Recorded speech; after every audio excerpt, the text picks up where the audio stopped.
লোকসভা সমষ্টিৰ কংগ্ৰেছৰ মিত্ৰজোঁটৰ প্ৰাৰ্থী মাধৱ ৰাজবংশীক ৰঙিয়াত বিপুল আদৰণি। আজি ৰঙিয়া ৰাজীৱ ভৱনত নিৰ্বাচনী কাৰ্যালয় মুকলি অনুষ্ঠানত উপস্থিত থাকে দৰং ওদালগুৰি লোকসভা সমষ্টিৰ প্ৰাৰ্থী মাধৱ ৰাজবংশী, জিলা কংগ্ৰেছৰ সভাপতি কংকন দাস, বিপুলৰ ৰহমান সহ বহু কেইগৰাকী নেতাই। আনহাতে আজিৰ এই সভাতে কেইবাজনো পূৰ্বৰ কংগ্ৰেছ নেতাই আজি পুনৰ কংগ্ৰেছ দলত যোগদান কৰে।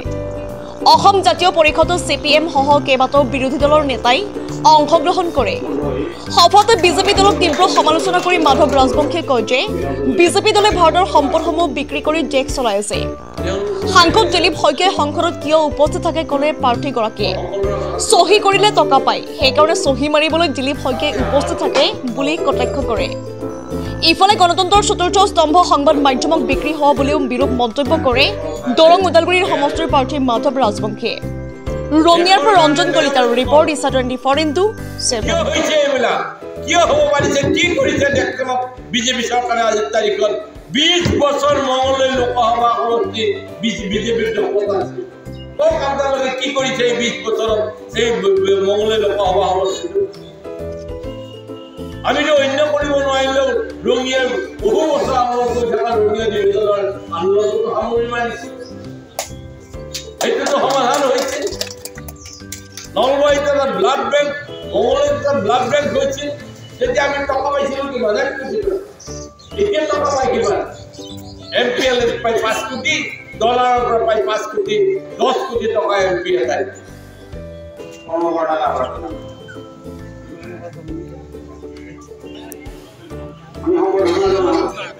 আমাৰ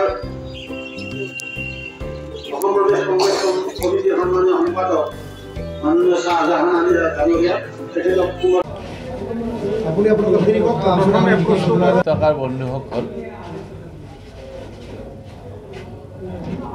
মোক ভাৰতীয় জাতীয় কংগ্ৰেছ দলে আগন্তুক লোকসভা নিৰ্বাচনৰ কাৰণে 4 নম্বৰ দৰং ওদালগুৰি সমষ্টিত প্ৰাৰ্থী হিচাপে আগবঢ়াইছে। প্ৰাৰ্থিত্ব পোৱা বুলি কোৱাৰ পিছত আমি কংগ্ৰেছ দলৰ সকলো জিলা Congress committee, block Congress committee, মণ্ডল কংগ্ৰেছ কমিটিয়ে আলোচনা কৰি প্ৰত্যেকটো সমষ্টিতে এবাৰ প্ৰথম পৰ্যায়ত কৰ্মীসকলৰ লগত দেখা কৰি ৰণকৌশল তৈয়াৰ কৰাৰ বাবে একোখন মিটিং অনুষ্ঠিত কৰি আহিছোঁ। আৰু এইটো প্ৰথম পৰ্যায়ত আমাৰ আজি প্ৰায় 7খন বিধানসভা সমষ্টিত আমি ইতিমধ্যে তেওঁলোকৰ লগত মত বিনিময় কৰিলোঁ।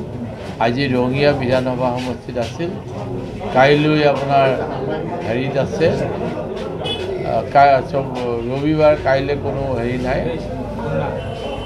সোমবাৰে মাজবাট আছে। ঠিক তেনেকৈ বাকীকেইটা সমষ্টিত আমি দেখা পাওঁ।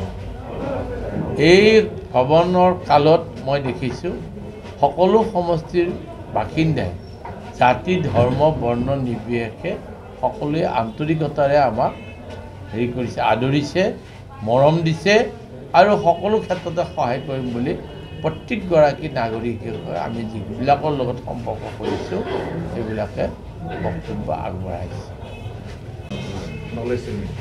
এইবাৰ সময়বোৰ সলনি হৈ গৈছে। এইবাৰ কেনেধৰণে আপুনি এই ইণ্ডিয়াৰ প্ৰাৰ্থী হৈ ওলাই যাম বুলি ভাবিছে? কি আপুনি পজিটিভ ইছ্যু লৈ আপুনি ওলাই যাম বুলি ভাবিছে? আমাৰ নেশ্যনেল দলৰ প্ৰাৰ্থীসকলৰ নিজাববীয়া তেনেকুৱা কোনো ধৰণৰ ইছ্যু নাথাকে। আমাৰ নিৰ্বাচনী ইস্তাহাৰত দলে যিখিনি প্ৰকাশ কৰিব সেইখিনি আমাৰ ইস্তাহাৰ হ'ব।